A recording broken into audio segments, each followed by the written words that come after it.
Hello दोस्तों, speed 24/7 के YouTube मंच पे आपका स्वागत है। चलिए देखिए, कल हम लोग पढ़े थे रियल नंबर का थ्योरी पढ़ चुके थे। आज हम लोगों को क्वेश्चन देखना है। इसमें इस टॉपिक से आपका 100 प्रश्न लिए गए हैं, जिसमें लगभग 1 घंटे का समय रहेगा। 1 घंटे में चाहे जितने क्वेश्चन हो जाए। पहला सवाल है, दो धन पूर्णांक ए तथा बी के लिए यदि ए बराबर बी क्यू प्लस आर है तो होगा। अब देखिए, ऑप्शन नंबर ए में दिया गया है 0 greater than equal to R greater B. Option number B में है 1 greater than R greater than B, 0 greater than R less than B, 0 greater than B. अब देखिए, इसमें पूछा जा रहा है कि कौन सा इसका ऑप्शन होगा। तो चलिए देखिए, दो धन पूर्णांक ए तथा बी के लिए ए बराबर बी क्यू प्लस आर है। तो सबसे पहले इसका जो डिवीजन पार्ट्स होता है उसके बारे में हम लोग समझते हैं। देखिए, इसे हम लोग भाज्य कहते हैं, जिसे ए कहा जाता है। इसे हम लोग भाजक कहते हैं, भाजक बी कहा जाएगा। और इसे हम लोग भागफल कहेंगे, जिसको हम लोग क्यू कहते हैं। और ये जो नीचे का जो पार्ट्स होगा उसको हम लोग शेषफल कहेंगे, जिसको आर कहा जाता है।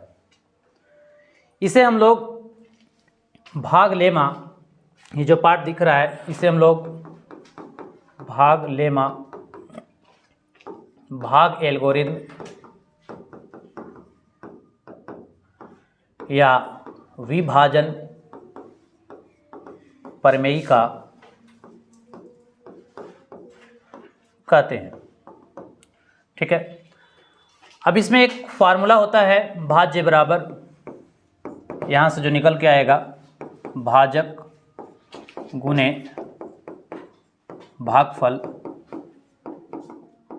प्लस शेषफल, जिसे हम लोग इसमें सिंबॉलिक रूप में ए बराबर बी इंटू क्यू और प्लस आर लिखेंगे। ठीक है। इसमें कंडीशन लिखा गया है कि ए बराबर बी क्यू प्लस आर है, तो इसका एक कंडीशन होता है कि 0 greater than equal to R greater than B. ठीक है। क्वेश्चन यही है कि ए बराबर बी क्यू प्लस आर आपका जो दिया गया है, इसके आगे का जो है इसमें ऑप्शन में कि इसमें से कौन सा होगा, इसमें कौन सा संबंधित है ए बराबर बी क्यू प्लस आर से। तो देखिए, ए बराबर बी क्यू प्लस आर से जो है ये संबंधित है 0 greater than equal to R greater than B. इसका कहने का मतलब है कि अगर मान लिया जाए कि हमें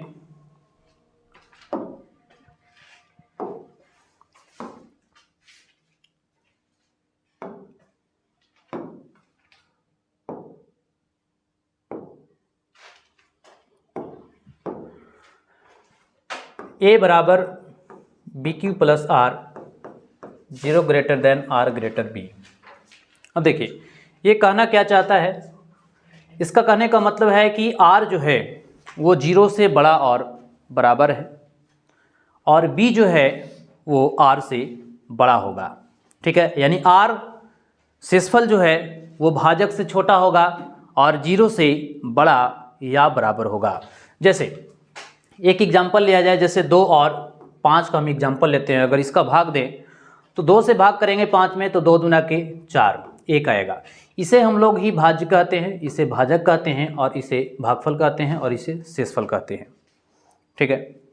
अब देखिए, शेषफल जो है वो आपका आर, ये जो शेषफल है वो 0 से हमेशा बड़ा होता है या 0 के बराबर होता है।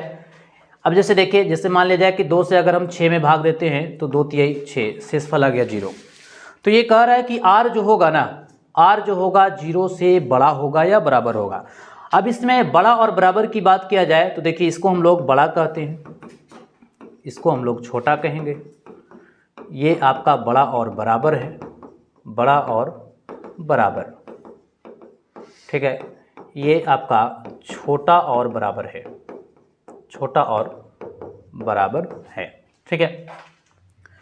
तो ये कह रहा है कि r का जो मान है ना, शेषफल जो होगा या तो 0 आएगा या तो 0 से कोई बड़ा आएगा। जैसे आप इस एग्जाम्पल में देख रहे हैं कि शेषफल का जो वैल्यू है वो या तो 0 होगा या 0 से बड़ा होगा शेषफल। लेकिन भाजक जो है, भाजक ये जो b आपको दिखाई दे रहा है वो शेषफल से हमेशा बड़ा होगा।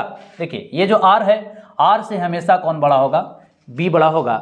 तो इससे हमें ये पता चला कि a बराबर बी क्यू प्लस आर का जो कंडीशन पालन कर रहा है 0 greater than r equal to greater than b, यानी कि अगर इस प्रश्न की बात किया जाए तो इसका विकल्प नंबर जो होगा वो हमें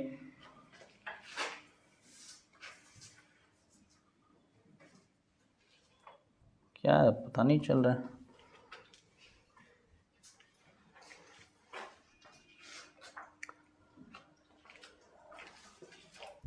यानी कि इस विकल्प में हमारा विकल्प नंबर ए हो जाएगा, ए बराबर बी क्यू प्लस आर के लिए। चलते हैं नेक्स्ट क्वेश्चन में।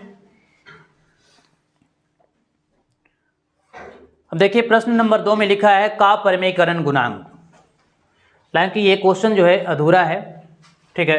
अब इसमें से क्या दिया है, किसका परिमेयकारी गुणांक है, इसमें कुछ क्वेश्चंस है ही नहीं, तो इसको अभी हम लोग पेंडिंग में रखेंगे। इसको आगे देखते हैं क्या है। लिखा है कि एक अशून्य परिमेय और एक अपरिमेय संख्या का गुणनफल क्या होगा। एक अशून्य परिमेय और अपरिमेय, आपको प्रॉपर्टीज नंबर पढ़ाया गया था परिमेय और अपरिमेय, रेशनल नंबर का गुण बताया गया था परिमेय संख्या और अपरिमेय संख्या का, कि अगर एक परिमेय संख्या लेते हैं और एक अपरिमेय संख्या लेते हैं, इन दोनों को अगर जोड़ दिया जाए या घटा दिया जाए, गुना कर दिया जाए या भाग कर दिया जाए, सारा का सारा जो होगा वो अपरिमेय संख्या होगा, अपरिमेय संख्या होगा। क्या होगा, अपरिमेय संख्या। तो इस क्वेश्चन में कहा है कि एक अशून्य परिमेय संख्या, अशून्य का मतलब शून्य नहीं है, अशून्य कहने का मतलब है कि परिमेय जो संख्या है वो शून्य नहीं होगा, शून्य के अलावा और भी कुछ हो सकते हैं, 1 2 3 4 5 6 7 8 9 10 और भी इन्फिनाइट तक जा सकता है। तो अशून्य नहीं, शून्य को छोड़ा करके चाहे कोई भी संख्या लें जो आपका रेशनल हो, परिमेय संख्या हो, और अपरिमेय संख्या का गुणनफल पूछा जा रहा है कि उन दोनों का प्रोडक्ट क्या होगा। तो देखिए आपको बताया गया है, पढ़े हैं कि परिमेय संख्या और अपरिमेय संख्या का जो गुना होता है वो क्या होगा, अपरिमेय संख्या होगा। आप एक परिमेय संख्या को लें और एक अपरिमेय संख्या को लें, या तो आप उसे जोड़ दें या घटा दें या गुना कर दें या भाग कर दें, सारा का सारा वो अपरिमेय संख्या होगा। तो इससे हमें यही पता चल रहा है इस क्वेश्चन में कि एक अशून्य परिमेय संख्या और एक अपरिमेय संख्या का जो गुणनफल होगा वो एक हमेशा अपरिमेय संख्या होगा, यानी विकल्प नंबर जो इसका होगा वो बी होगा। ठीक है, चलिए नेक्स्ट क्वेश्चन में लिखा है कि यूक्लिड विभाजन एल्गोरिथ्म को दो धनात्मक पूर्णांकों के निम्न में से किसे परिकलित करने की तकनीक है। तो देखिए यूक्लिड विभाजन हमारा जो कहता है a बराबर बी क्यू प्लस आर, और अभी हम इसका रिलेशन पढ़े थे 0 greater than R equal to greater than B. अभी इससे प्रश्न हमारा आया था क्वेश्चन नंबर 1 में। ये क्वेश्चन है कि यूक्लिड विभाजन एल्गोरिथ्म दो धनात्मक पूर्णांकों में के निम्न में किसे परिकलित करने की तकनीक है। तो सिर्फ और सिर्फ विभाजन या एल्गोरिथ्म विभाजन, इसे 2-3 नामों से जाना जाता है, यूक्लिड विभाजन, भाग एल्गोरिथ्म, भाग लेमा। ठीक है, इसमें जो है सिर्फ इससे हम लोग सिर्फ और सिर्फ मस्सा निकाल सकते हैं।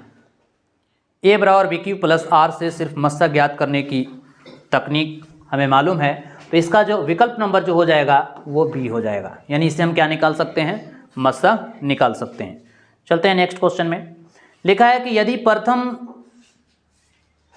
13,998 अभाज्य संख्याओं का योग n है तो n हमेशा भाज्य होगा। किससे डिवाइड होगा n। ठीक है, लिखा है कि यदि प्रथम 13,986 अभाज्य संख्या का योग क्या है, n है।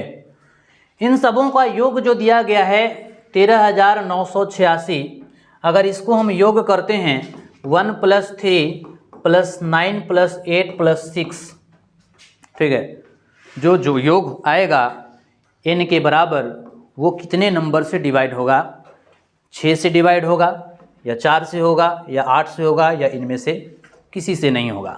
तो देखिए इसे जोड़ लें, 8 और 6 14 और 9 23, 23 और 3 26, 26 और 1 27। इनका जो मान आ रहा है हमें वो 27 आ रहा है। 27 किस संख्या से डिवाइड होगा इसे हमें देखना है। इसे एक बार फिर से जोड़ के देख लेते हैं। 8 और 6 14 और 9 23 और 3 26 और 1 27। 27 क्या 6 से डिवाइड होगा, 4 से डिवाइड होगा, 8 से डिवाइड होगा? नहीं होगा। यानी कि इन संख्याओं में डिवाइड होने वाली कोई सी भी नंबर नहीं है, तो इसका विकल्प नंबर जो हो जाएगा वो डी होगा, कोई नहीं। चलते हैं नेक्स्ट क्वेश्चन। देखिए लिखा है सबसे छोटी अभाज्य और सबसे छोटी भाज्य संख्याओं का गुणनफल क्या होगा। देखिए अभाज्य संख्या, अभाज्य संख्या को रूढ़ संख्या भी कहते हैं, रूढ़ संख्या। ठीक है, वे संख्याएं होती है जिसका फैक्टर 2 होते हैं, या तो वैसी अभाज्य संख्या कहलाएंगी या रूढ़ संख्या जो अपने से कटे, अपने आप से, ठीक है, और 1 से कटे, उसे हम लोग अभाज्य या रूढ़ संख्या कहते हैं। जो 1 या स्वयं से विभाज्य हो उसे हम लोग क्या कहते हैं, अभाज्य संख्या या रूढ़ संख्या। जैसे इसकी एग्जाम्पल ली जाए 2 3 5 7 11 13, इस प्रकार से। हमने आपको थ्योरी पार्ट्स में पढ़ाए हैं, अगर वो वीडियो नहीं देखे हैं तो आपका प्लेलिस्ट में वीडियो मिल जाएगा, उससे देखें। 1 से 100 तक में अभाज्य संख्याओं की जो संख्या होती है वो 25 होती है। 1 से 100 तक, 1 से 100 तक में 25 अभाज्य संख्या होती है, अभाज्य संख्या है। 1 से 50 तक की अगर बात किया जाए, 50 तक, 1 से 50 तक में 15 अभाज्य संख्याएं होती है। तो अभाज्य संख्या 2 है, 3 है, 5 7 11 13 17 19, इस प्रकार से अभाज्य संख्याएं हैं। अब चलते हैं हम, देखिए क्वेश्चन में लिखा है कि सबसे छोटी अभाज्य संख्या और सबसे छोटी भाज्य संख्या। अब थोड़ा भाज्य संख्या के बारे में देखें। भाज्य संख्या को हम लोग संयुक्त संख्या भी कहते हैं, इसे यौगिक संख्या भी कहा जाता है, जिसको कंपोजिट नंबर कहते हैं। अब देखिए ये कौन सी संख्या होती है, वैसी संख्या जो 1 या स्वयं एवं किसी दूसरे से भी कटे, किसी दूसरे से भी कटे, उसे भाज्य संख्या, संयुक्त संख्या या यौगिक संख्या कहते हैं। जैसे 4 6 8 9 10 12 14 15 16, इस प्रकार से होंगे। तो जो 1 या स्वयं से कटेगा और किसी दूसरी संख्या से भी कटेगा उसे हम लोग भाज्य संख्या, यौगिक संख्या या संयुक्त संख्या कहते हैं। अब यहां से हमें एक नोट पॉइंट याद रखना है कि 2 एक ऐसी संख्या है जो सम भी है और अभाज्य भी है। ठीक है, तो 2 एक ऐसी संख्या है, सम अभाज्य संख्या 2 है। सम अभाज्य संख्या क्या है? सम अभाज्य संख्या 2 है। ठीक है, और दूसरी बात क्या है कि 2 सबसे छोटी संख्या, छोटी अभाज्य संख्या भी है। ठीक है, तब चलिए क्वेश्चन पे चलते हैं। लिखा है कि सबसे छोटी अभाज्य संख्या और सबसे छोटी अभाज्य संख्या और सबसे छोटी भाज्य संख्याओं का गुणनफल क्या होगा। तो बताइए कि सबसे छोटी अभाज्य संख्या क्या है? 2, और सबसे छोटी भाज्य संख्या क्या दिख रहा है? 4। अगर इन दोनों को गुणनफल बोला है, गुना कर दिया जाए, तो गुना करने से हमें 8 आएगा, यानी कि 8 आपको विकल्प नंबर सी में दिख रहा है। तो प्रश्न नंबर 7 का जो आंसर होगा ऑप्शन नंबर सी होगा। चलते हैं नेक्स्ट क्वेश्चन में। क्वेश्चन नंबर 8 में लिखा है कि निम्न में से कौन सी अभाज्य संख्या है। देखिए मैंने अभी बताया अभाज्य संख्या 1 से 100 तक में 25 होते हैं, 1 से 50 तक में अभाज्यों की संख्या 15 होती है। अब कहा है कि निम्न में से कौन सी संख्या है जो अभाज्य संख्या है। अभाज्य संख्या की परिभाषा आपने देखा कि जो 1 से कटे और स्वयं से कटे, वो किसी दूसरे से ना कटे। जैसे विकल्प नंबर ए में 29 है, बी में आपका 25 है, सी में 16 है और डी में 15 है। हम जरा 29 की बात करते हैं। 29 एक ऐसी नंबर है जो सिर्फ 1 से कटेगा और अपने आप से कटेगा। ठीक है, जैसे 29 को अगर भाग लगा दिया जाए तो ये 29 बार में कटेगा। ठीक है, समझ गए, 1 से कट रहा है। 29 को अपने आप से भी भाग लगा सकते हैं, समझ गए। लेकिन इसके देखिए 25 को, अगर आप 25 को देखिएगा तो 1 से भी भाग लगेगा, 5 से भी भाग लगेगा और 25 से भी भाग लगेगा। तो अभाज्य संख्या की परिभाषा है जो 1 से कटे और स्वयं से कटे। ठीक है, विकल्प नंबर सी की अगर हम बात करते हैं तो देखिए सी में 16 है, 16 1 से भी भाग लगेगा, 2 से भी लगेगा, 4 से भी लगेगा, 8 से भी लगेगा, 16 से भी लगेगा। ठीक है, डी की बात करें 15 जो है वो आपका 1 से लगेगा, 3 से लगेगा, 5 से लगेगा और 15 से लगेगा। यानी कि 15, 16 और 25 ये ऐसी संख्याएं हैं जो अपने से भी कट रहा है, 1 से भी कट रहा है और किसी दूसरे से भी कट रहा है। यानी इसमें हमारा विकल्प नंबर जो दिखाई दे रहा है, विकल्प नंबर ए, वो एक ऐसी संख्या 29 है जो सिर्फ और सिर्फ अपने से कट रहा है और 1 से कट रहा है। तो इस प्रश्न का उत्तर जो होगा विकल्प नंबर ए होगा। ठीक है, चलते हैं अगले क्वेश्चन में। लिखा है कि यदि P तथा Q दो अभाज्य संख्याएं हैं तो उनका मस्सा क्या होगा। ठीक है, यदि P तथा Q दो अभाज्य संख्याएं हैं तो उनका मस्सा क्या होगा, ये पूछा है। किसी भी संख्या का मस्सा निकालना हो, अब जैसे मान लीजिए कि यहाँ पे कोई नंबर दे देता 5 या 10 की, मस्सा क्या होगा, तो मस्सा निकाल लेते। ठीक है, जैसे एग्जाम्पल मैं ले रहा हूँ, जैसे 2 और 3 का अगर मस्सा आपसे पूछ लेता तो आप 2 का मस्सा क्या निकालते, 2 गुने 1, 3 को क्या तोड़ते, 3 गुने 1 या 1 गुने 2, 1 मिनट, 2 को आप 1 गुने 2, 3 को आप 1 गुने 3। अगर इसकी मस्सा की बात किया जाए तो यहाँ जो मस्सा होगा वो आपका जो दोनों में पार्ट मिल रहा है वही आपका मस्सा होता है, तो इसकी मस्सा जो होगी 1 होगी। ठीक उसी प्रकार से 2, 3 न दे करके यहाँ प्रश्न में दिया क्या है, P तथा Q दो ऐसी अभाज्य संख्याएं हैं जिनका मस्सा क्या होगा। तो अगर हम P अभाज्य संख्या की अगर मस्सा निकालना चाहेंगे तो क्या लिख सकते हैं, P को 1 गुने P लिखेंगे। ठीक उसी प्रकार से Q को हम 1 गुने Q लिख सकते हैं। अब इसे अगर हम HCF की बात करते हैं तो HCF दोनों में जो मिल रहा है वो 1 मिल रहा है, तो इसकी मस्सा P और Q की क्या हो जाएगा, 1 हो जाएगा। इस प्रकार से इस विकल्प में यदि P और Q दो अभाज्य संख्याएं हैं तो उनकी जो मस्सा होगी वो क्या होगा, 1 होगा। विकल्प नंबर डी होगा। चलते हैं अगले प्रश्न। निम्नलिखित में कौन अभाज्य संख्या है। देखिए ये फिर से प्रश्न आया है, निम्न में कौन अभाज्य संख्या है। तो अभाज्य संख्या की अभी परिभाषा दिया गया है कि जो 1 से कटे और खुद से कटे। तो 15 को देखिए 1 से कटेगा और 3 से कटेगा, 5 से कटेगा और खुद से कटेगा, अगर हम 15 की बात करें तो। ठीक उसी प्रकार से अगर 12 की बात करें तो 12 1 से कटेगा, 2 से कटेगा, 4 से कटेगा, 4 से, 3 से भी कटेगा, 1 मिनट, 3 से, 4 से, 6 से, 12 से।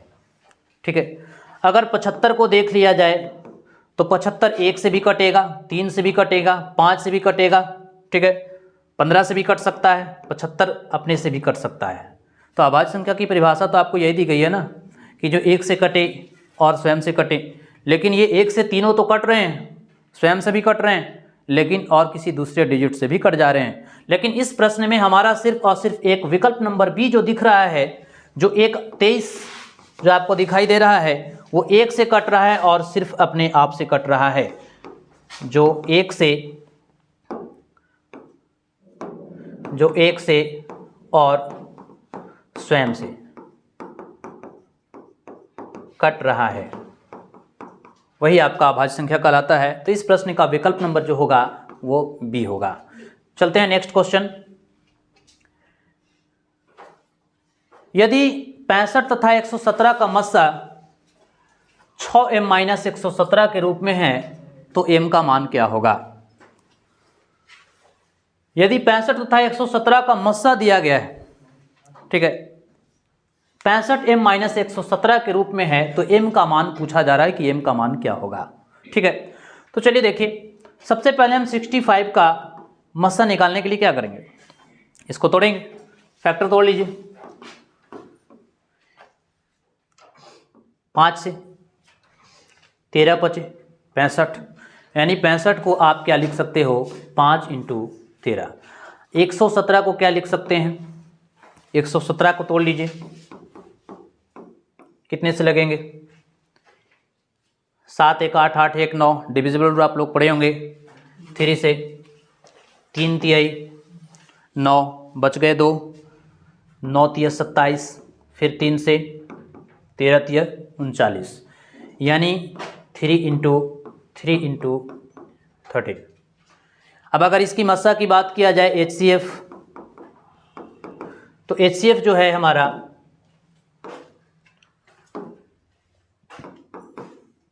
इन दोनों में जो मिल रहा है वो 13 मिल रहा है, यानी इसकी मस्सा जो हो रहा है 13 हो रहा है।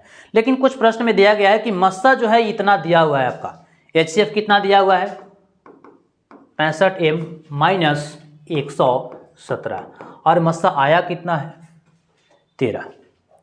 यहाँ से हमारा मान पूछ रहा है M का कि M का मान क्या होगा।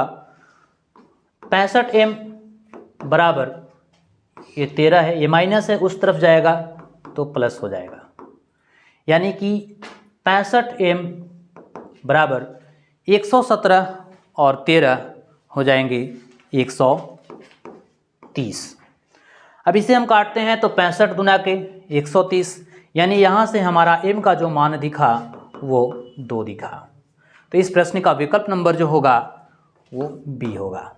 ठीक है, 65 और 117 का मस्सा 65M - 117 के रूप में दिया गया है, तो M का मान पूछा था। इन दोनों को हम मस्सा निकाल लेंगे, जो मस्सा आएगा HCF जो आपका दिया गया है उसके बराबर में तुलना कर लेंगे और वहाँ से M का मान निकाल लेंगे, जो आपको विकल्प नंबर B में ऑप्शन दिख रहा है।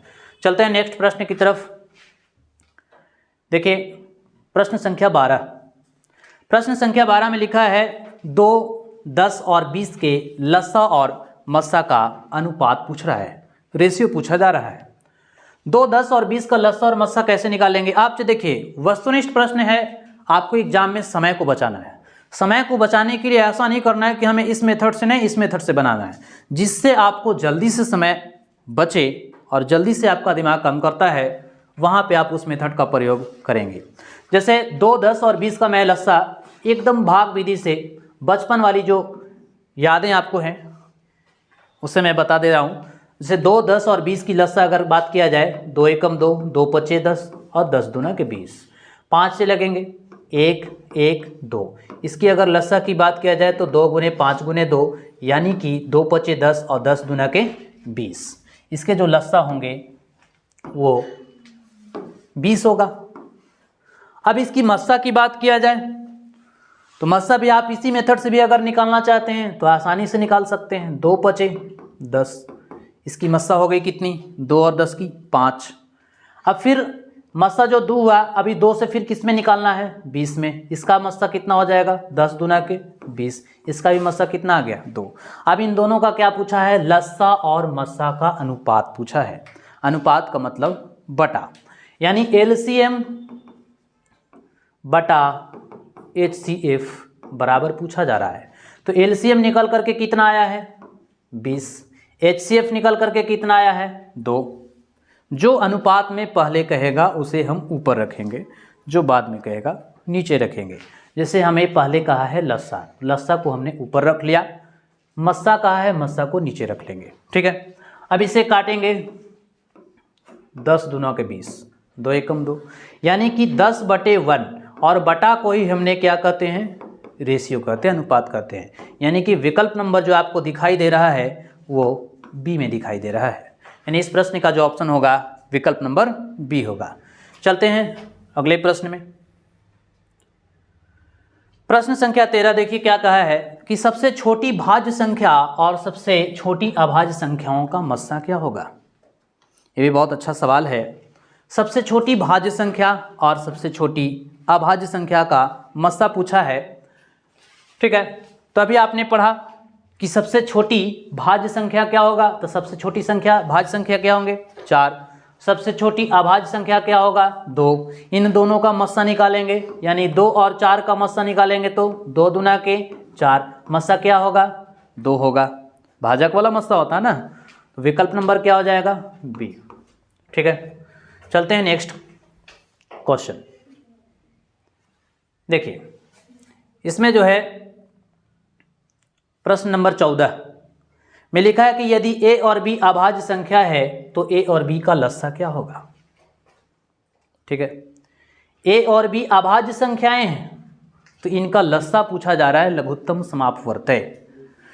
जैसे एग्जाम्पल की बात किया जाए, मान लिया जाए कि 6 और 8 का लसाअ निकालना हो तो आप लसाअ किस प्रकार से निकालेंगे? फैक्टर विधि से, 2 गुने 3। 8 को आपने क्या लिखेगा? 2 गुने 2 गुने 2। लसाअ में क्या होता है? जो दोनों में मिलेगा वो एक बार लिखाएगा और जो ना मिलेगा वो भी लिखाएगा। तो दोनों में 2 2 मिल रहा है, एक बार लिखेंगे। 3 नहीं मिल रहा है तो भी लिख देंगे, 2 नहीं मिल रहा है तो भी लिख देंगे, 2 नहीं मिल रहा है तो भी लिख देंगे। यानी इस प्रकार से इसकी जो लसाअ होगी 2 गुने 3 6, 6 दूना 12, 12 दूना की 24 होगा। ठीक उसी प्रकार से यहाँ क्वेश्चन है, कहा है कि यदि ए और बी दो अभाज्य संख्याएं हैं तो ए और बी का लसाअ बताइए। यानी ए का अगर हम फैक्टर तोड़ेंगे तो क्या होगा? ए गुने ए होगा। बी का फैक्टर तोड़ेंगे तो क्या होगा? 1 गुने बी होगा। अगर इसकी लसाअ की बात किया जाए तो क्या होगा? दोनों में जो मिल रहा है एक बार लिखेंगे, जो ना मिलेगा वो भी लिखेंगे। बी भी नहीं मिल रहा है, बी को भी लिख देंगे। अब इसको मल्टीप्लाई करेंगे, एक में ए से मल्टीप्लाई करेंगे ए होगा, फिर ए को बी में गुना करेंगे ए बी होगा। यानी इस प्रश्न का ऑप्शन जो होगा विकल्प नंबर सी होगा। ठीक है, विकल्प नंबर सी। ठीक, एक छोटी छोटी एग्जाम्पल से आपको हम समझा रहे हैं। देखिए ये वेरिएबल टर्म से लोगों को समझने में थोड़ा सा कष्ट होता है, इसलिए डिजिट लेकर के समझा देना एक आसान होगा। इसलिए आप इसे अगर समझ गए तो ये भी आपको समझ में आ रहा होगा। ठीक है, चलते हैं नेक्स्ट प्रश्न की तरफ। देखिए 2 लगातार संख्याओं का मस्सा। अब इसमें यहाँ पे सवाल कैसे डालेगा? 2 लगातार ना लिख करके यहाँ लिख देगा क्रमिक, लिखेगा 2 क्रमिक संख्याओं का मस्सा क्या होगा? क्रमिक का मतलब ही लगातार होता है। तो 2 क्रमिक संख्या, अब यहाँ पे ये नहीं कहा है कि 2 क्रमिक जो संख्या है वो नेचुरल नंबर है या इवन नंबर है या ओड नंबर है या प्राइम नंबर है या कंपोजिट है, कुछ कहा नहीं है। तो जब कुछ भी नहीं कहा है तो हम हमेशा नेचुरल नंबर का ही प्रयोग करेंगे। 2 लगातार संख्याओं का मस्सा जो होगा, जैसे मान लिया जाए कि 1 और 2, इनकी अगर मस्सा की बात करेंगे तो 2 एकम 2, इसकी मस्सा क्या होगा? बी होगा। ठीक है, मस्सा ए बराबर बी क्यू प्लस आर। मस्सा जो होता है वो क्या होता है? भाजक का मान होता है, और भाजक क्या है? बी तो है ना। तो शेषफल का जो करीब होगा वो मस्सा होता है। तो इसके जो विकल्प नंबर जो हो जाएंगे वो बी होगा। ठीक है, 2 लगातार संख्याओं का मस्सा 1 होता है, हमेशा आप याद रखें। किसी भी संख्या को आप ले सकते हैं, कोई जरूरी नहीं कि 1 और 2, किसी भी 2 लगातार संख्या का मस्सा निकालिए, हमेशा हमेशा के लिए 1 होगा। जैसे मान लिया जाए कि अगर आप 5 और 6 का मस्सा निकालना चाहते हैं तो 5 को 6 से, 5 एकम 5, यहाँ से घट के आ गया 1। अब इस भाजक है उसको भाज्य बनाइए 5। अब 5 का एक बार 5, देखिए शेषफल का जो नज़दीक वाला होता है वही मस्सा होता है। इसका भी कितना आया? 1 ही आया ना। तो 2 लगातार कोई भी संख्या लेंगे उसका मस्सा अगर आप निकालिएगा तो उसका मस्सा हमेशा 1 होगा। चलते हैं अगले प्रश्न में। अब देखिए ये बहुत अच्छा सवाल है, ये बार बार क्वेश्चन आता है। लिखा है कि 5005 के कितने अभाज्य गुणनखंड होंगे?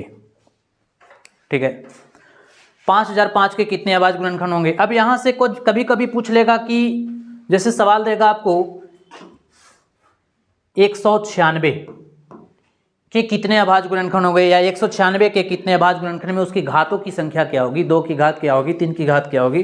5 की घात क्या होगी? ठीक है, तो इसको हम फैक्टर करेंगे।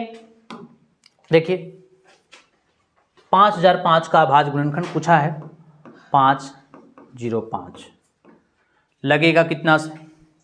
5 से। 5 से इसको लगाएंगे, 5 एकम 5 0, 5 एकम 5। अब कितना से लगेगा? 7 से। 7 एकम 7, बच गया 3, हो गया 30, 7 चौके 28, 7 तिया 21। अब लग जाएंगे कितने से? 13 से। 13 एकम 13, फिर से 13 एकम 13, यानी 11 से, है ना। 1 मिनट, छोटी संख्या से पहले लगाएंगे। 11 एकम 11, बच गया आपका 3, 11 तिया 33। यानी इस प्रश्न के जो हमारे जो गुणनखंड दिख रहे हैं, अभाज्य गुणनखंड, वो 4 दिख रहा है, 5 गुने 7 गुने 11 गुने 13। तो विकल्प नंबर हमारा जो होगा वो बी होगा। 5005 के कितने अभाज्य गुणनखंड हैं? तो कितने अभाज्य गुणनखंड है? 4 हैं। चलते हैं नेक्स्ट प्रश्न में। अब यहाँ पे एक सवाल और पूछ सकता है, जैसे एक छोटा सा सवाल जैसे 20 है। अब इसमें सवाल कहेगा कि 20 के अभाज्य गुणनखंडों में 2 के कितने घात हैं? प्रश्न ऐसे बना सकता है, 20 के अभाज्य गुणनखंड में 2 के कितने घात हैं? 2 के कितने घात हैं? 2 के कितने घात हैं? तो 20 का अगर हम गुणनखंड तोड़ेंगे 10 5, यानी इसका जो गुणनखंड आ रहा है 2 गुने 2 गुने 5, यानी हम 2 का पावर 2 गुने 5 का पावर 1। सवाल कह रहा है कि 20 के अभाज्य गुणनखंडों में 2 के कितने घात हैं? तो 2 के कितने घात दिखाई दे रहा है? 2। ठीक है, तो इससे यहाँ से भी इस प्रकार का प्रश्न बनाया जा सकता है। चलते हैं नेक्स्ट प्रश्न की तरफ। नेक्स्ट प्रश्न में देखिए लिखा है 6, 8 और 22 का लस्सा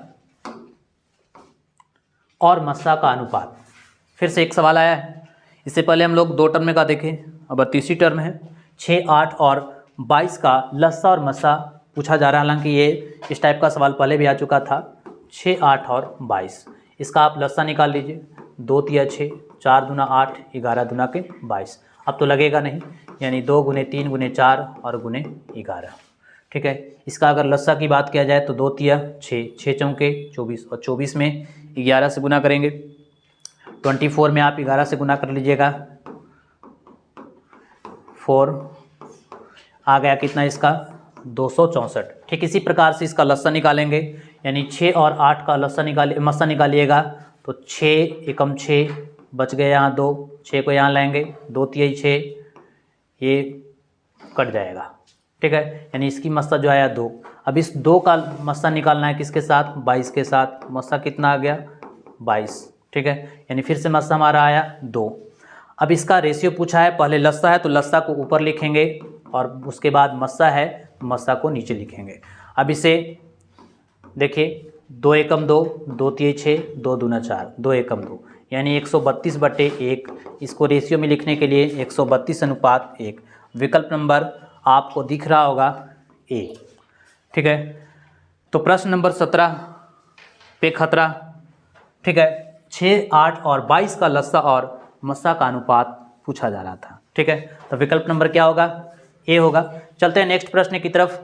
देखिए लिखा है कि 2 परिमेय संख्याओं के बीच अधिकतम कितनी परिमेय संख्याएं हो सकती है? बहुत अच्छा सवाल है। 2 परिमेय संख्याओं के बीच कितने परिमेय संख्याएं हो सकती है? ठीक है, 2 परिमेय संख्याओं के बीच अधिकतम कितनी परिमेय संख्या होगी? तो 2 परिमेय संख्या के बीच अनंत परिमेय संख्याएं हो सकती है।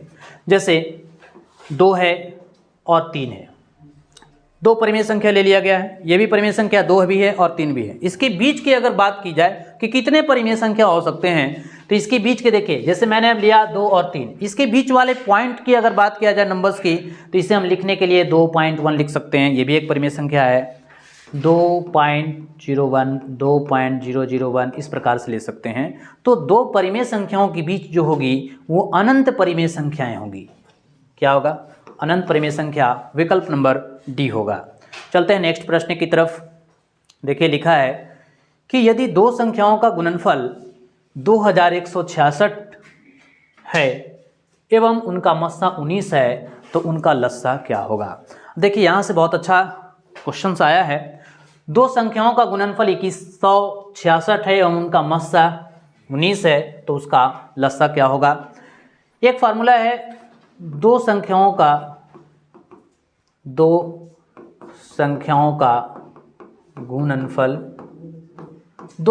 का गुणनफल बराबर LCM गुने HCF होता है। HCF।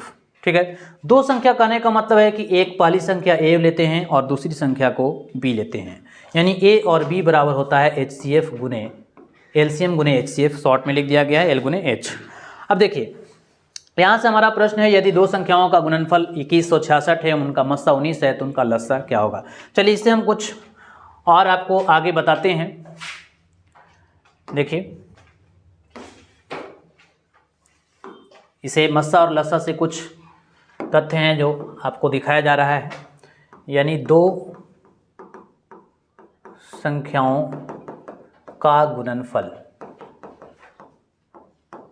बराबर LCM गुने HCF होता है। ठीक है, दो संख्या कहने का मतलब पहली संख्या A है, दूसरी संख्या B है, LCM गुने HCF। ठीक है, A को हम पहली संख्या भी लिख सकते हैं, B को दूसरी संख्या भी लिख सकते हैं। सवाल आपको इस प्रकार से भी दे सकता है, पहली संख्या गुने दूसरी संख्या गुने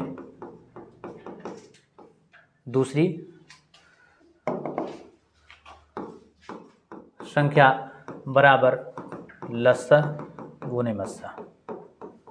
चाहे आप इस रूप से लिखें या इस रूप में लिखें या इस रूप में लिखें, सब एक ही चीज़ है। अब देखिए यहाँ से पहली संख्या जो निकल के आएगा, पहली संख्या A बराबर, यानी पहली संख्या जो होगा LCM गुने HCF बटा दूसरी संख्या। अगर दूसरी संख्या की बात की जाए, दूसरी संख्या, तो दूसरी संख्या होगा LCM गुने HCF बटा पहली संख्या। ठीक है, तो लस्सा और मस्सा से दो तीन फार्मूले होते हैं। ठीक है, जैसे दो संख्याओं का गुणनफल LCM गुने HCF, ये भी एक फार्मूला ही है। इसको आप ऐसे नहीं तो ऐसे लिख सकते हैं। इसी को आप इस प्रकार से लिख सकते हैं, पहली संख्या गुने दूसरी संख्या बराबर LCM गुने HCF लस्सा गुने मस्सा। अब यहाँ से पहली संख्या पूछ लिया जाएगा, LCM गुने HCF बटा दूसरी संख्या। दूसरी संख्या पूछेगा तो LCM गुने HCF बटा पहली संख्या। अब चलते हैं हम प्रश्न पे। प्रश्न में देखिए कहा क्या है,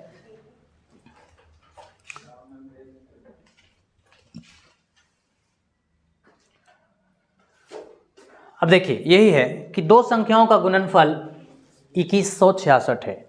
यानी कि ये जो दो संख्या जो हमें दिख रहा है, इसमें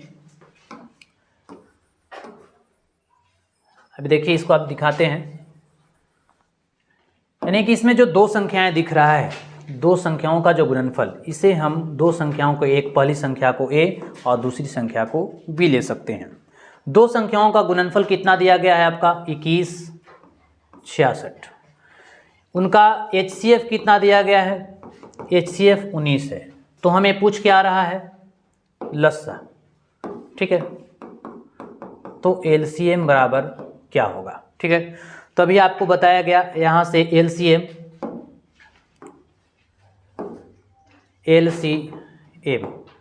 एक मिनट यहाँ देखेंगे। LCM बराबर पहली संख्या गुने दूसरी संख्या बटा HCF, और HCF बराबर पहली संख्या गुने दूसरी संख्या बटा LCM।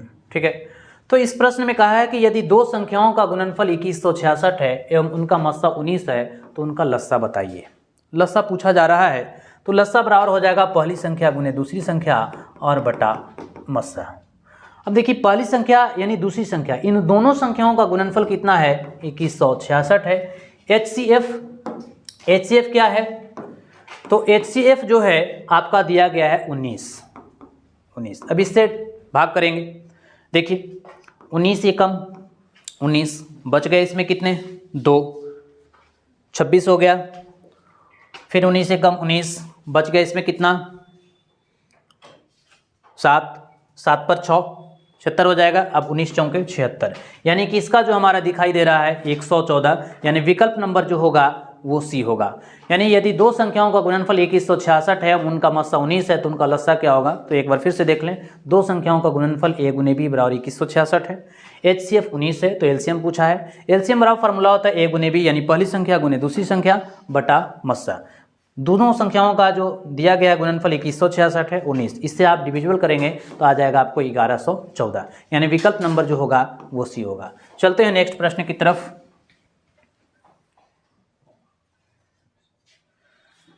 लिखा है कि 144 के अभाज्य गुणनखंडों में 2 के घातांक क्या होंगे। देखिए अभी इस प्रकार का प्रश्न आपको बताया गया था, जैसे 5005 का क्वेश्चन आया था ना, उसमें बताया गया था कि उसकी 2 की घात कितनी होगी। मैंने एक एग्जाम्पल लिया था।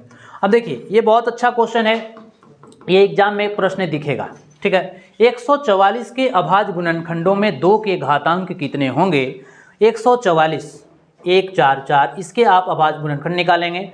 2 से 2 सते 14 और 2 दूना के 4, फिर 2 से 2 तिया 6, 6 दूना के 12, 2 से 18, 2 से 9, फिर 3 से 3, यानी इसे हम लिख सकते हैं 2 गुने 2, ओहो 1 मिनट,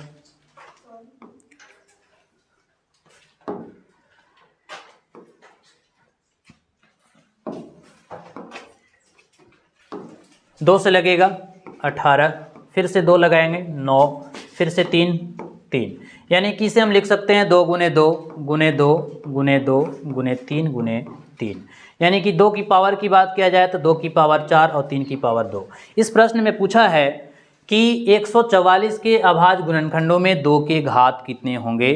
तो 144 के अभाज्य गुणनखंड में 2 के घात जो दिखाई दे रहा है वो कितना दिखाई दे रहा है, 4, यानी इस प्रश्न का विकल्प नंबर जो होगा वो सी होगा। ठीक है, चलते हैं अगले प्रश्न में। 2 संख्याओं के गुणनफल 8670 है और उसका मस्सा 17 है, तो लस्सा क्या होगा। अभी सेम टू सेम इस प्रश्न का, इसी टाइप का प्रश्न हम लोग देखे हैं। 2 संख्याओं का गुणनफल, पहली संख्या को a मानते हैं और दूसरी संख्या को b मानते हैं, इन दोनों का गुणनफल 8670 है और इसका जो है HCF है, HCF 17 है, तो हमारा LCM पूछा जा रहा है। LCM क्या होगा, LCM बराबर पहली संख्या गुने दूसरी संख्या बटा HCF। दोनों संख्याओं का गुणनफल है 8670 और बटा इसका मस्सा है 17।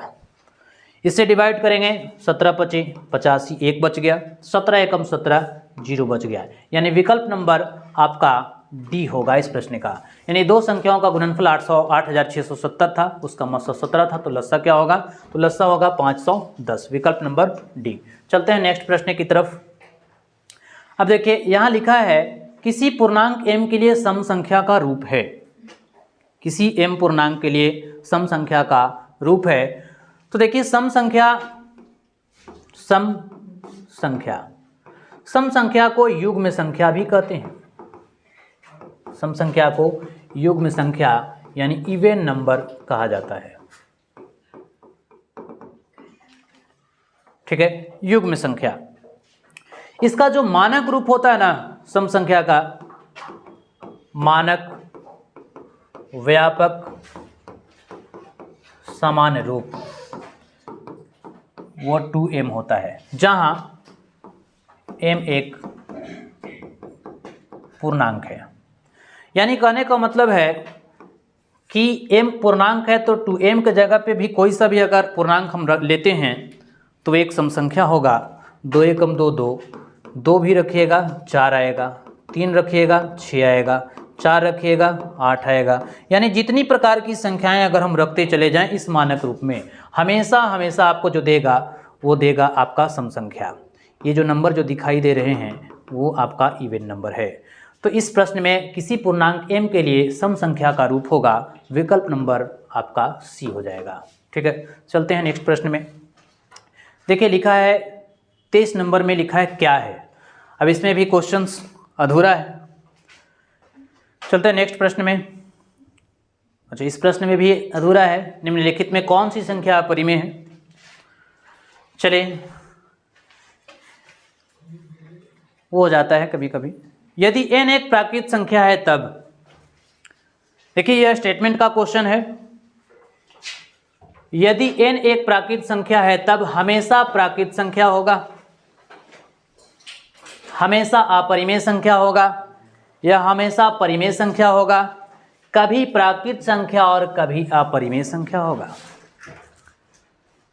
सवाल है यदि n एक प्राकृत संख्या है तब, जब n प्राकृत संख्या है, नेचुरल नंबर है, तो n जो होगा हमेशा अपरिमेय नहीं हो सकता है। हमेशा परिमेय हो सकता है, ठीक है। एक नेचुरल नंबर जो होगा एक हमेशा और हमेशा परिमेय संख्या होगा, यानी इस क्वेश्चन का विकल्प नंबर जो होगा वो सी होगा। अब बोलिएगा कि इसमें ए क्यों नहीं होगा, वो तो प्राकृत संख्या एन तो दिया ही है, ठीक है। तो विकल्प नंबर हमें ज़्यादा सही जो होगा वो सी होगा, हमेशा एक परिमेय संख्या होगा, एक प्राकृत संख्या। चलते हैं नेक्स्ट प्रश्न की तरफ। निम्नलिखित में कौन परिमेय संख्या है? इसमें भी क्वेश्चन अधूरा है। देखिए, निम्नलिखित में कौन परिमेय संख्या है। अब चलिए आपको दिखाते हैं प्रॉपर्टीज नंबर जो आपको पढ़ाए थे रेशनल और इरेशनल का कि क्या क्या होगा।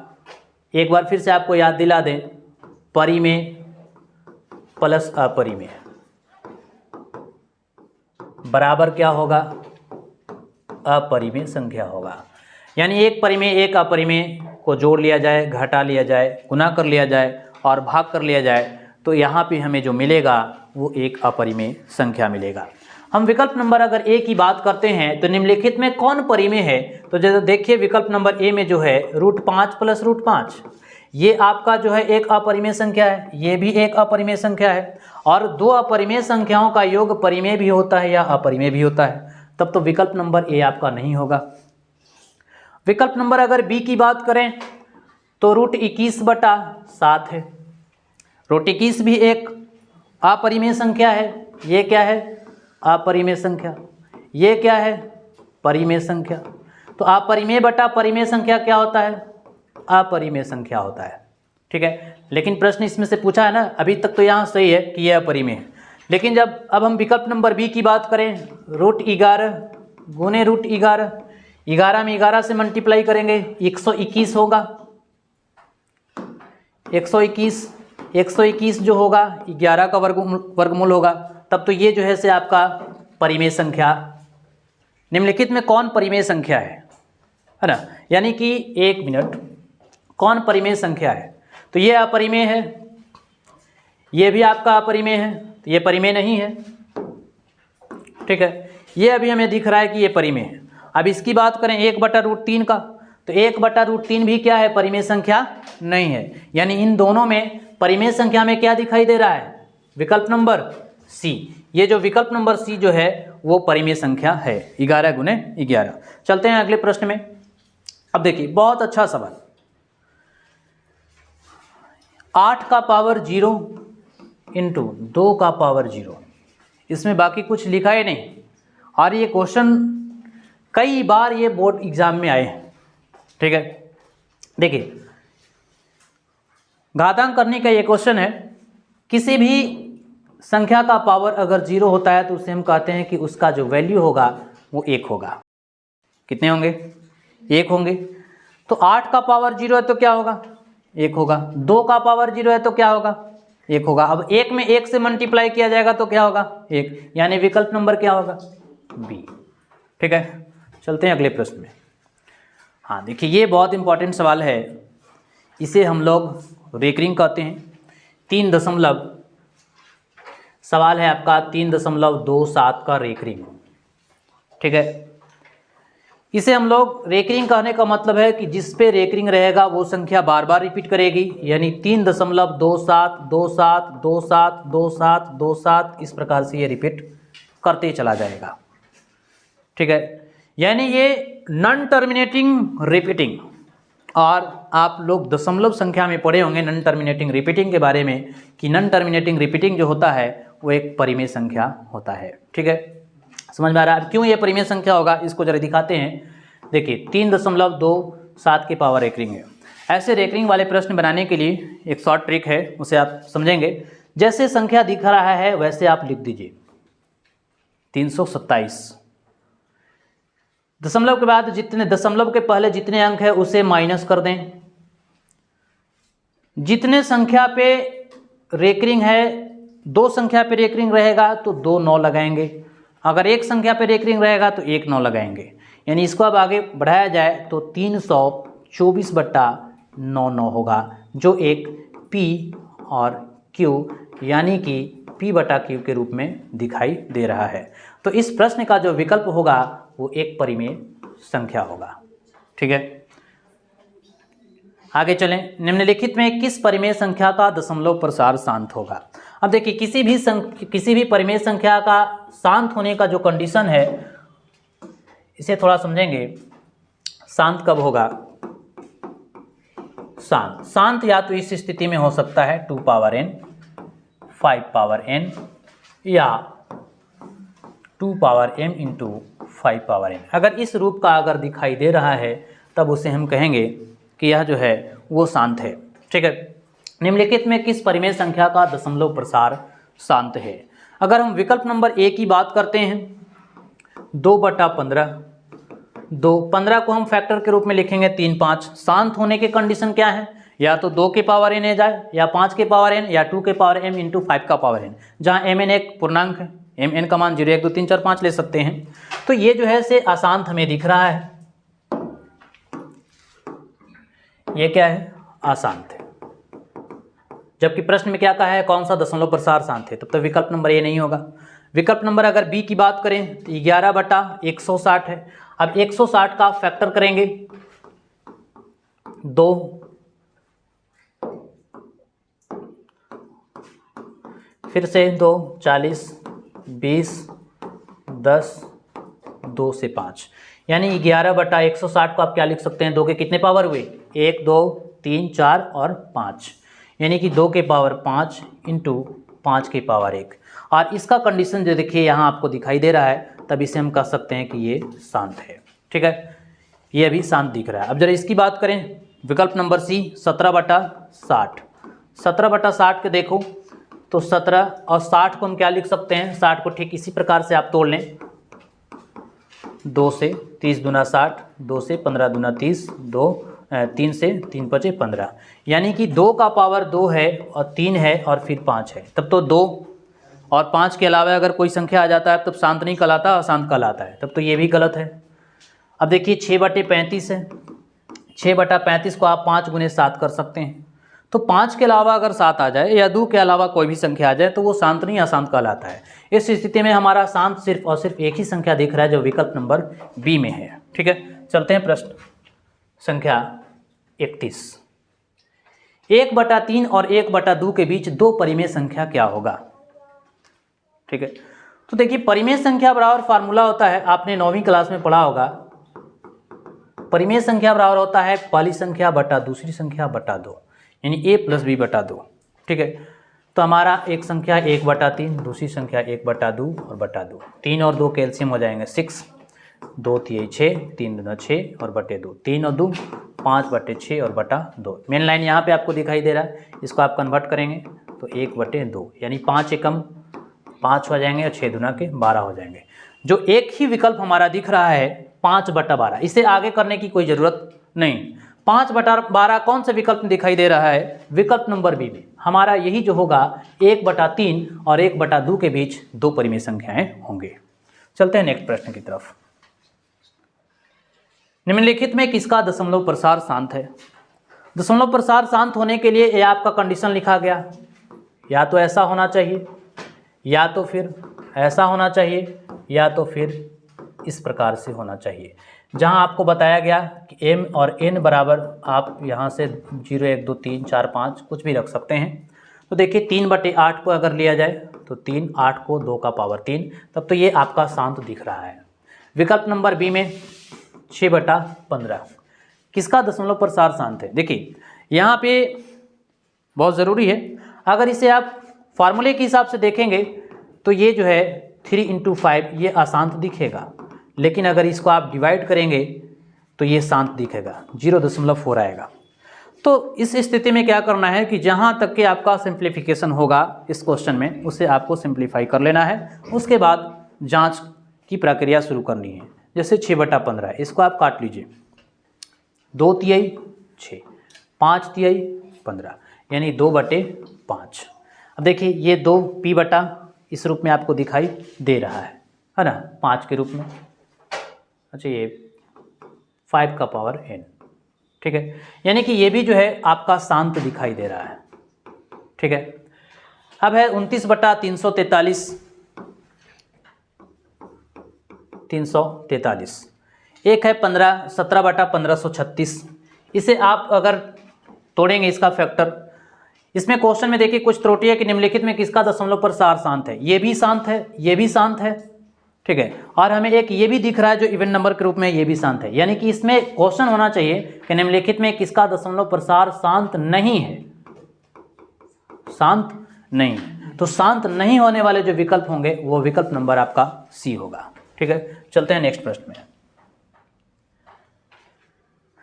387/405 का सरलतम रूप क्या होगा। सरलतम रूप यानी कि उसको छोटा रूप पूछा जा रहा है कि उसे काटने पर क्या होगा। 387/405 का सरलतम रूप क्या होगा। अब इसे काटेंगे तो देखिए कितना बार में ये लगेगा, 15 और 3 18, ये 3 से कटेगा, 3 एकम 3, ठीक है, 3 दूना के 6, 3 नम्मे 27, यहाँ से भी काट लीजिए, ये 3 एकम 3,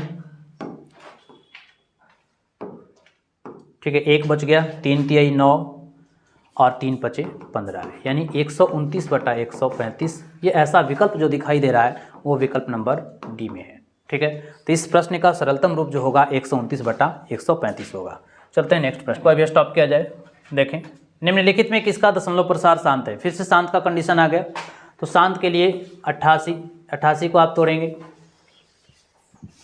ठीक है, 88 के आप फैक्टर तोड़ लीजिए, 4 4, फिर 2 से 2 2, यानी 2 इंटू 2 के पावर जो है ये हमारा दिखाई दे रहा है 3, और 2 का पावर 3 गुने 11। ठीक, उसी प्रकार से 13/210, 210 का फैक्टर तोड़ लें, 2 से 2 एकम 2, 2 पचे 10, 3 से 3 तिहाई 9, 5 तिहाई 15, 5 से 7 पचे 35, यानी 2 गुने 3 गुने 5 गुने 7 आएगा। यानी कि इसका जो हमारा दिख रहा है 13/210 का 2 गुने 3 गुने 5 गुने 7। तब तो ये जो है हमारा अशांत है।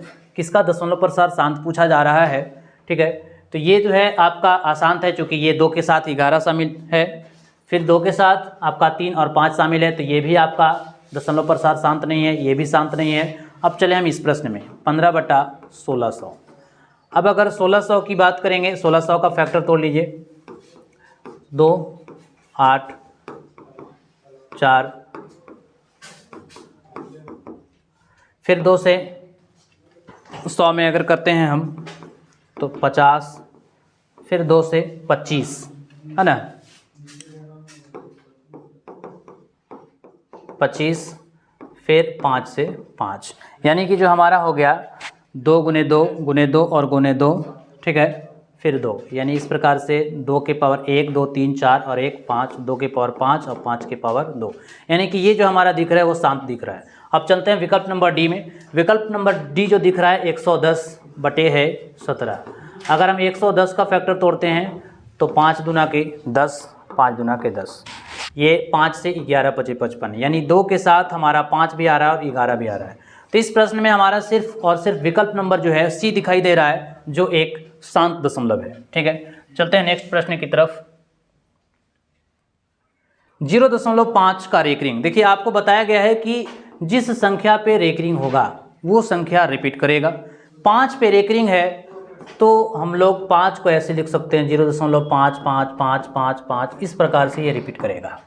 ठीक है, तो रेकरिंग का प्रश्न में आपको बताया गया कि जिस संख्या पे रेकरिंग है, ये पूरी संख्या उसको लिख लीजिए, उसके बाद में कोई अंक है तो घटा लेंगे, नहीं है तो नहीं घटाएंगे। 5, एक अंक पे रेकरिंग है तो 1 9 होगा, यानी कि विकल्प नंबर आपका ये ए में दिखाई दे रहा है 5/9। ऑप्शन नंबर क्या हो जाएगा, ए हो जाएगा। चलिए नेक्स्ट क्वेश्चन, √7 है। √7 में कहता है कि एक परिमेय संख्या है, एक अपरिमेय संख्या है, एक प्राकृत संख्या है, इनमें से कोई नहीं। देखिए, परिमेय संख्या उसे कहते हैं जो p/q के रूप में हो, जहाँ q = 0, उसे परिमेय संख्या कहते हैं। परिमेय संख्या में आपका नेचुरल नंबर आ जाएगा, होल नंबर आ जाएगा, इवन नंबर आ जाएगा, ओड नंबर आ जाएगा, प्राइम नंबर, कंपोजिट नंबर, यानी कि बहुत सारी ऐसी नंबर हैं जो परिमेय संख्या के रूप में होती हैं। लेकिन एक अपरिमेय संख्या जैसे √2, √3, √5, √7, √8, √6, इस प्रकार से √10, ये सारी की सारी अपरिमेय संख्या हैं, यानी कि जिसे p/q के रूप में नहीं लिखा जा सकता है। ठीक है, उसे क्या कहते हैं? अपरिमेय संख्या कहते हैं। प्राकृत संख्या, जिससे हम लोग गिनती की संख्या को प्राकृत संख्या कहते हैं। ठीक है, तो √7 जो है एक ऐसी संख्या है, अपरिमेय संख्या है, यानी विकल्प नंबर जो होगा वो ए होगा। एक मिनट, विकल्प नंबर ए नहीं, सॉरी, √7 जो है एक अपरिमेय संख्या होगा, विकल्प नंबर आपका बी होगा। ठीक है, अब देखिए अगला क्वेश्चन है, निम्नलिखित में किसका दशमलव प्रसार आशांत है? तो आशांत का कंडीशन तो अभी बार बार बताया जा रहा है कि p/2 के पावर m हो या 5 के पावर m हो या तो फिर 2 के पावर m इंटू 5 का पावर n हो। अगर इसके अलावा ये जो है शांत का कंडीशन है, इसके अलावा अगर 2 और 5 के अलावा अगर कोई सा भी डिजिट आते हैं मल्टीपल में तो वो अशांत कहलाएंगे। जैसे 33/50, 50 की बात करेंगे तो 2 से 25, 5 से 5, 2 गुने 5 का पावर 2। ठीक है, 23/50 यानी कि ये जो हमारा दिख रहा है वो शांत दिख रहा है, हमारा पूछा है अशांत। अब 39/243, जबकि देखिए एक फैक्टर 25/1600 है, ये भी जो आएगा वो 2 और 5 का फैक्टर आएगा। विकल्प नंबर डी में देखिए 625 से ये 5 का ही सिर्फ फैक्टर आएगा, 5 गुने 5 गुने 5 गुने 5। एक बी हमारा एक ऐसा ऑप्शन है जो ऑप्शन नंबर बी जो है अशांत दिखाई दे रहा है, क्योंकि वो 2 का भी मल्टीपल होगा और अन्य संख्याओं का 5 के अलावा अन्य संख्याओं का भी मल्टीपल होगा। तो ये शांत अशांत का कंडीशन बार बार आ रहा है। √3 है एक, √3 एक आपका अपरिमेय संख्या है, विकल्प नंबर बी। नेक्स्ट है √2 एक है, विकल्प नंबर ये भी आपका बी होगा, एक अपरिमेय संख्या है। चलिए दोस्त, आज हम लोग यहीं तक स्टॉप करते हैं, तो हम लोग बने रहेंगे नेक्स्ट वीडियो में इसी तरह से आपको थ्योरी के साथ कुछ समझाते हुए क्वेश्चंस को आगे बढ़ते चलेंगे। चलिए बाय बाय, टेक केयर।